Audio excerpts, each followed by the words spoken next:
মুখ্য সচিব doctor Ravi quota ডাঙৰীয়া, সন্মানীয় মোৰ সতীৰ্থ বিধায়ক হেমাংগ ঠাকুৰীয়া, দিগন্ত পৰিজুত অবেশ কলিতা ডাঙৰীয়া, আমাৰ নতুনকৈ গঠন হোৱা আসাম অসমৰ বিভিন্ন জিলাত হৈ থকা সমান্তৰালকৈ হৈ থকা অনুষ্ঠানত উপস্থিত মাননীয় মোৰ সতীৰ্থ, মই মেছেজবিলাক পাই মুখ্যমন্ত্ৰী ডাঙৰীয়াক জনাইছিলো এনেকুৱা কিছুমান মেছেজ আহিছে আৰু আমাৰো নীতিমতে আমি 5 কিলোমিটাৰ ব্যাসাৰ্ধৰ ভিতৰত শিক্ষা বিষয়াসকলৰ লগত আলোচনা কৰিছিল আৰু সেই মুহূৰ্ততে সিদ্ধান্ত গ্ৰহণ কৰিছিল অসমৰ ক্লাছ 9ত পঢ়ি থকা 3,69,000 ছাত্ৰ ছাত্ৰীয়ে একোখনকৈ চাইকেল লাভ কৰিব আৰু যোৱাবাৰ আমি ক্লাছ 9ত সেই চাইকেলসমূহ বিতৰণ কৰিলো, এতিয়া কৰিম।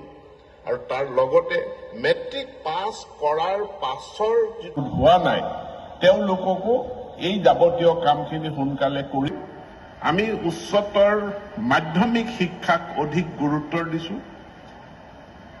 এখন মহাবিদ্যালয়ত উচ্চতৰ মাধ্যমিক শিক্ষা চলি আছে। সমগ্ৰ শিক্ষাৰ তৰফৰ পৰা ধন্যবাদ। এইবাৰ মৰিগাঁও জিলাৰ মৰিগাঁও মহাবিদ্যালয়ৰ HS প্ৰথম বৰ্ষৰ অংকিতা পাটৰ ধন্যবাদ। এইবাৰ কামৰূপ জিলাৰ শৰাইঘাট মহাবিদ্যালয়ৰ চাংচাৰী স্নাতক ধন্যবাদ। এইবাৰ মৰিগাঁও জিলাৰ মায়ং ধন্যবাদ।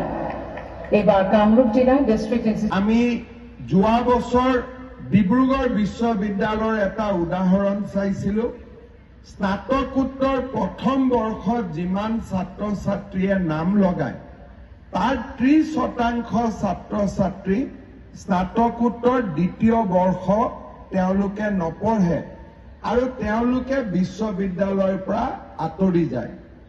তেনেকৈ উচ্চতৰ মাধ্যমিকতো প্ৰথম বৰ্ষত নাম লগোৱা বহুত বিয়া হোৱাৰ কাৰণেও বহুত ছোৱালীয়ে খুব সোনকালে কলেজ আৰু স্কুল এৰি তেওঁলোকে ঘৰুৱা জীৱনত অংশগ্ৰহণ কৰে। শিৱসাগৰ ছোৱালী মহাবিদ্যালয়ৰ মুখন্দৰী মহোদয়ৰ লগতে সহযোগ কৰিছে জিলা আয়ুক্ত আৰু উন্নয়ন আয়ুক্ত মহোদয়। এই বিদ্যালয়ৰ ছাত্ৰী ইয়াৰ গ্লৰি বৰগোহাঁই, বিদ্যালয়ৰ ছাত্ৰী আমি ছাত্ৰীগৰাকীৰ প্ৰতি শুভেচ্ছা জ্ঞাপন কৰিছো। মনোবল বৃদ্ধি পাব এই নিযুত মইনা আঁচনিৰ জৰিয়তে।